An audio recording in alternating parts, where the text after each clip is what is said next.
Buenas tardes. Vamos a dar inicio a la presente sesión coordinada de manera sincrónica en la presente materia de Derecho Constitucional Profesionales.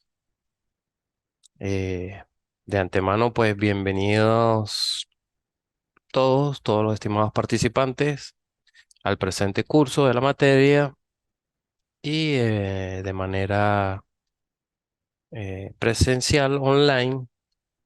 Bienvenida Darcy Vanegas. Cualquier pregunta, en el devenir o en el desarrollo de la presente sesión y en las posteriores sesiones, pues bien sea por chat en la presente sesión, por chat, o posteriormente vía mensajería instantánea en la plataforma, pues me eh, podemos ir intercambiando ideas o consultando o aclarando. Entonces, derecho constitucional. En el derecho constitucional, concebida como esa materia madre, como ese derecho fundamental desde donde parte todas las ramas, pues tiene una gran importancia, evidentemente, en el mundo del derecho y en el estudio que debemos ir haciendo en el día a día.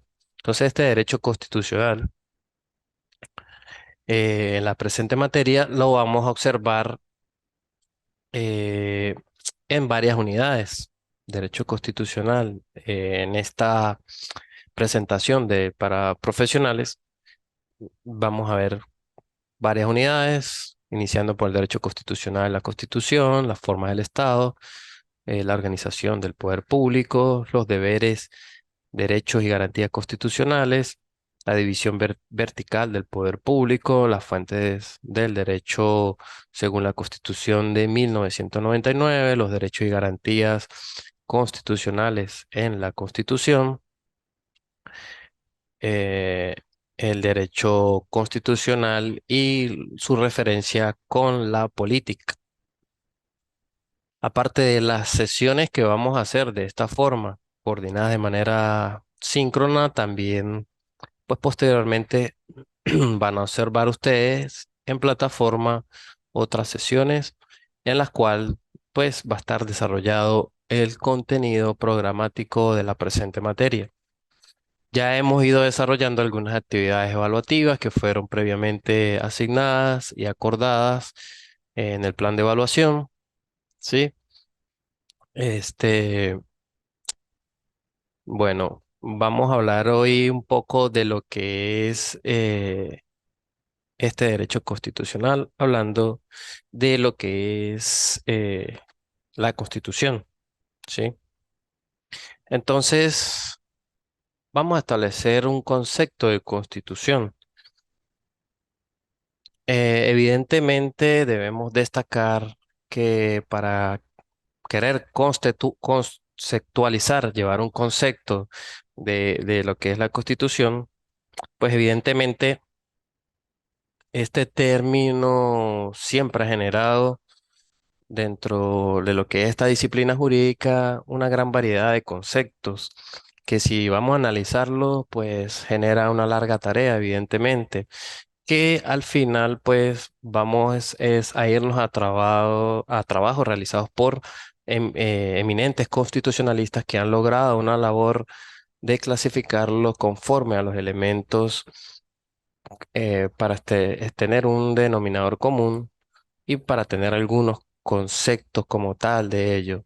Por ejemplo, evidentemente, desde hace muchos siglos, pues se ha venido ideando ha ido formando, perdón, esa idea, se ha ido poco a poco construyendo para tener una conceptualización del mismo. Entonces, por ejemplo, Aristóteles, ¿sí? Nos dice que una constitución es el orden establecido en el Estado respecto a las distintas magistraturas y su funcionamiento. y así se determina lo que debe hacer el cuerpo gobernante y cuál es el fin de cada comunidad.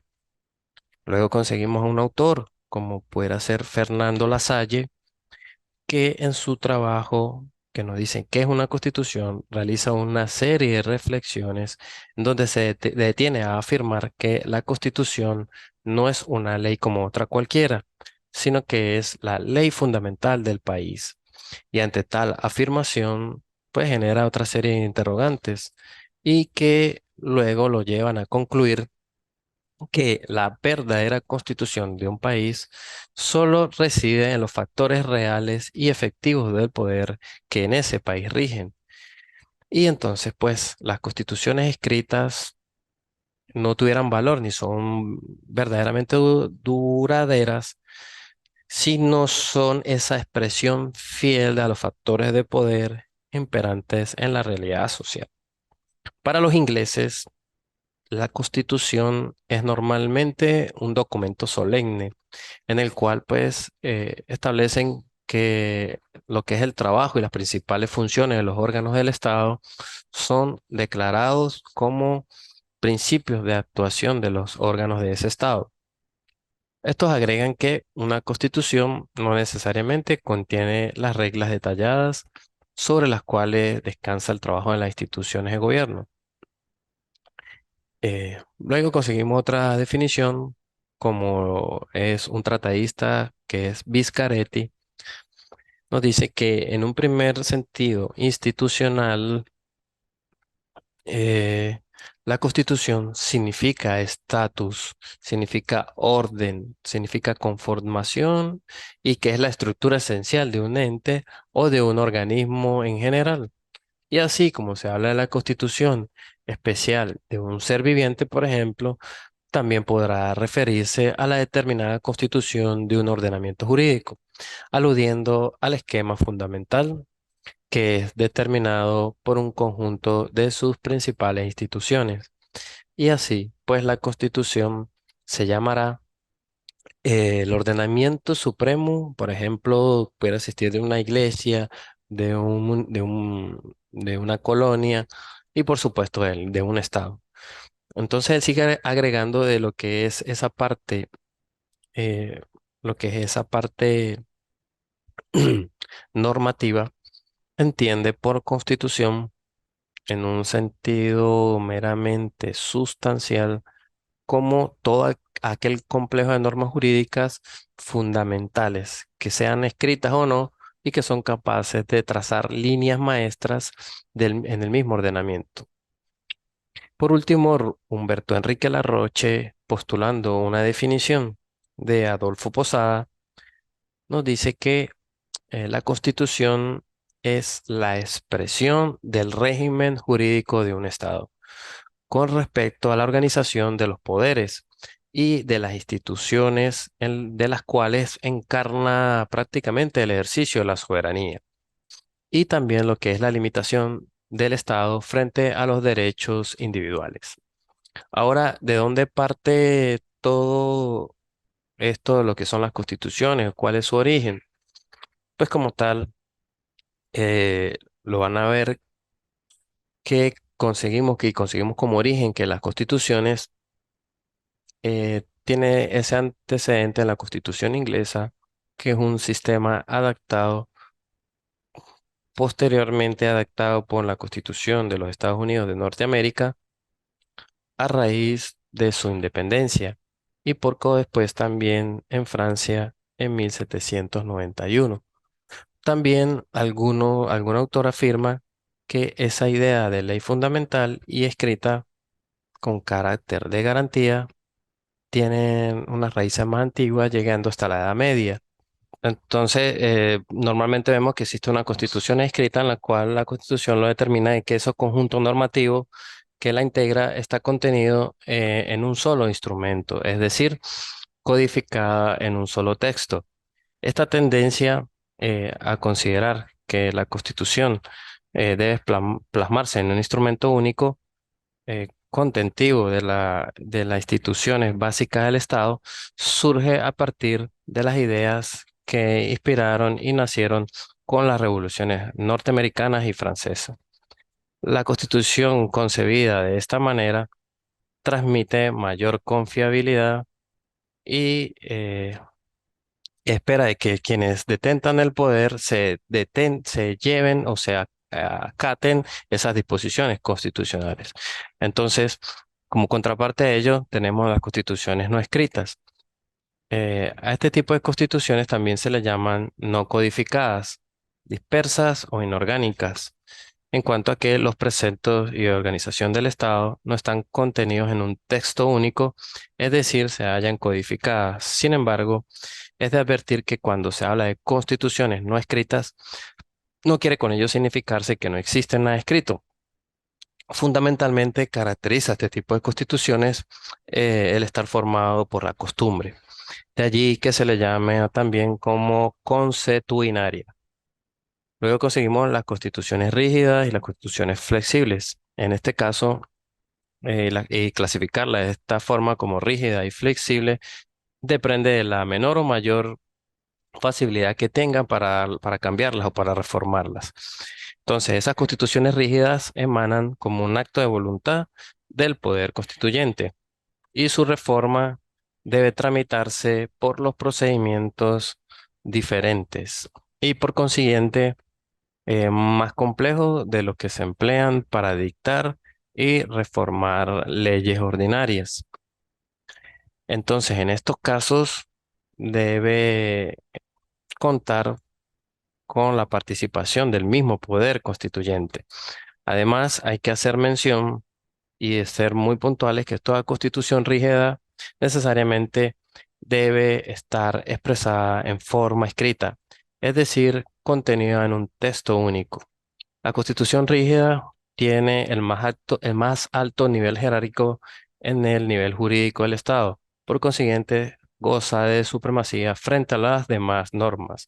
Estas constituciones rígidas también son llamadas no elásticas, persiguen un fin trascendente como lo es su estabilidad y proyección en el tiempo, y así evitar al mismo tiempo que por razones circunstanciales se impulsen cambios o reformas que sean improcedentes o inconvenientes. Para ello, la estrecha rigidez constitucional que se le imprima a una carta fundamental también puede desembocar en movimientos sociopolíticos que insurjan para romper la barrera de una rigidez exagerada.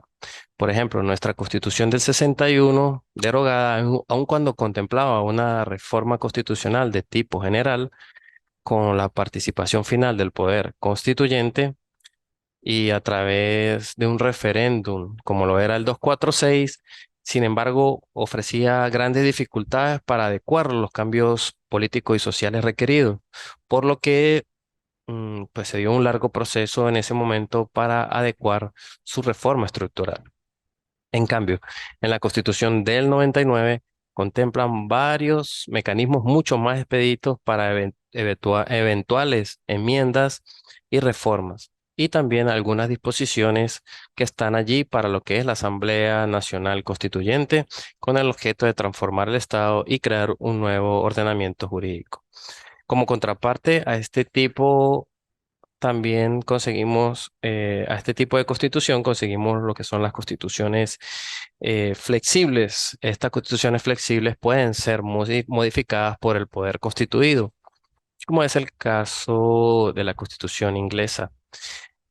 La manera de distinguir si una norma pertenece a la legislación ordinaria o a la constitución es mediante un análisis que se hace de la misma y allí se ve si es una norma de organización. eh, Y allí vemos si forma parte de la constitución flexible o no. Siempre lo más conveniente a lo que son los intereses de un Estado es que una organización esté determinada por una constitución que no ofrezca demasiada flexibilización para su reforma. Evidentemente, pues, como le dije, para tener esa estabilidad y a la larga una seguridad jurídica. También conseguimos lo que son las constituciones pétreas. Estos están dentro de las constituciones rígidas. Este calificativo lo tienen por cuanto ella misma se declara irreformable. Hoy en día nos referimos a este tipo de constitución cuando existen determinadas cláusulas pétreas, ya que no existe hoy en día una constitución que se presente de esta forma. Únicamente ciertas disposiciones fundamentales pues pudieran ser las que cumplen con esa función.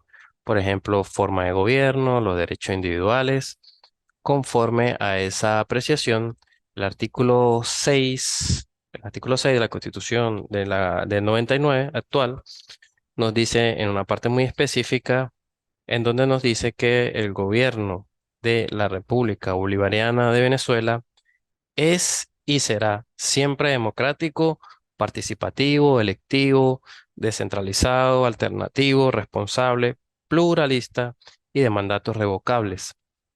Con esa mención es y será siempre, pues se intenta dar o expresar una gran fuerza política y moral para que esos principios sean inmutables o invariables y se le dé ese carácter pétreo que les pongo acá de ejemplo.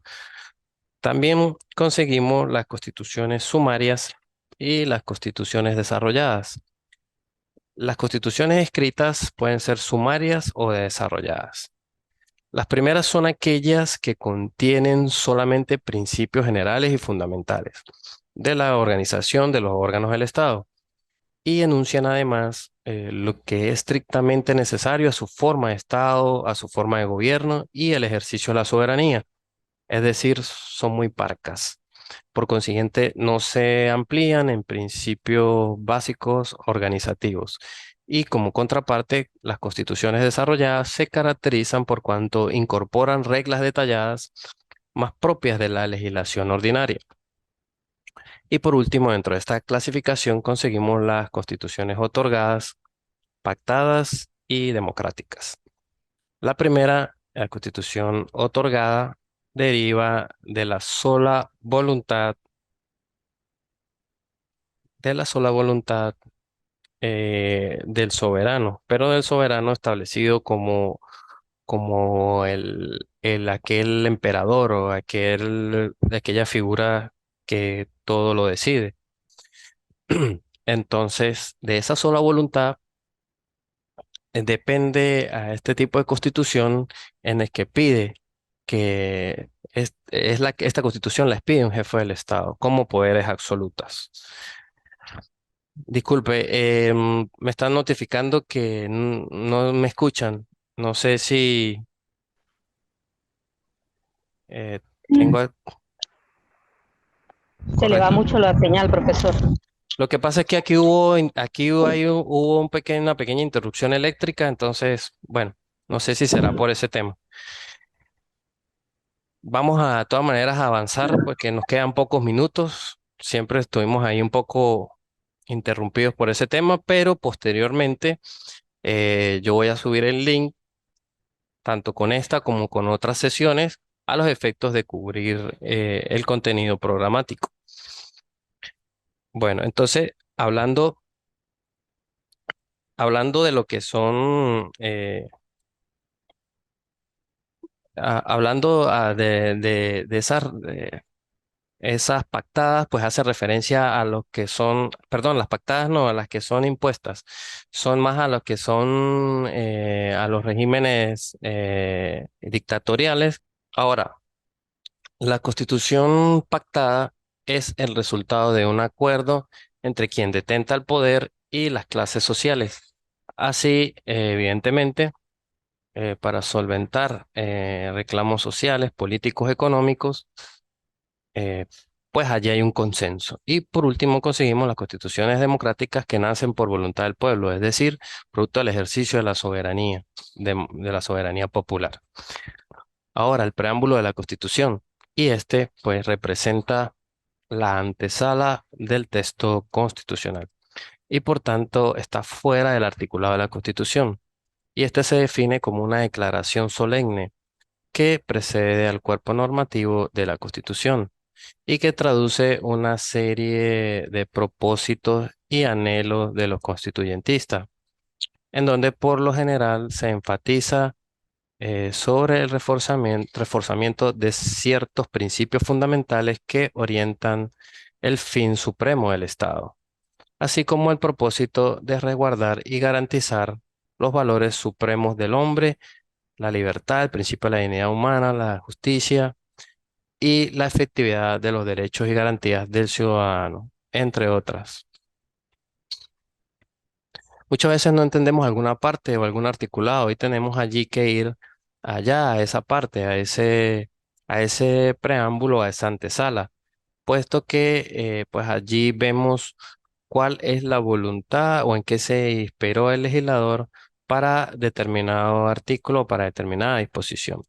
Por eso la tendencia es que se le da la misma importancia y valor que tienen las normas que forman el articulado de la Constitución. Nuestra Constitución tiene una serie de principios rectores o principios fundamentales, los cuales los conseguimos en el título 1 de nuestra Constitución vigente, al igual que lo establecía la Constitución del 61. Y estos principios fundamentales, de manera general, definen las bases que orientan la organización jurídica y política del Estado. Estos principios que el constituyente selecciona bajo la categoría de fundamentales, pues presuponen el esquema valorativo y orientador que sirve de base o punto de partida para la elaboración del texto constitucional. Y por tanto, en el armado normativo, este, en estos casos lo que hace es armonizar esos principios y que van a traducir valores superiores y van a orientar el ordenamiento jurídico y además sitúa la dignidad de la persona como principio fundamental, así asignándole preeminencia a los derechos que le son inmanentes a ella. Al respecto, no existe ningún tipo de duda que para la interpretación constitucional que hace el Tribunal Supremo de Justicia, debe recurrir en primer término a esos principios rectores para lograr una luz, para lograr una guía que permita extraer los significados y alcance de la norma sobre la cual pudiera existir una duda en su interpretación o para cualquier otra disposición del mismo texto. Básicamente, estos principios constitucionales están indicados expresamente en el texto constitucional. Por ejemplo, en Venezuela, lo que sería la forma de Estado, la forma de gobierno, el ejercicio de la soberanía, entre otras.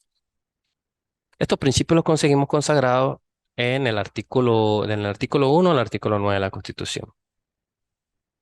La Constitución escrita puede ser estudiada atendiendo el carácter y significado y alcance de sus normas. Pudiera ser en dos partes, una parte orgánica y una parte orgánica, una orgánica y una dogmática. La orgánica pues trata la organización del poder público vista en en su más amplia sección, cómo se distribuye en línea vertical, cómo se divide el poder nacional. Y por otro lado conseguimos esa parte dogmática, en donde las normas y principios la encontramos y en el reconocimiento de libertades y derechos de los hombres y de los grupos sociales. O bien con otras actitudes políticas frente a las personas según el sustrato de la Constitución y a las finalidades que ella se propone. Esta parte dogmática de la Constitución representa, en el fondo, una autoalimentación a los poderes del Estado y la sumisión de éste a los postulados tendentes a lo que es el respeto al hombre, a la igualdad, a la justicia y a la libertad.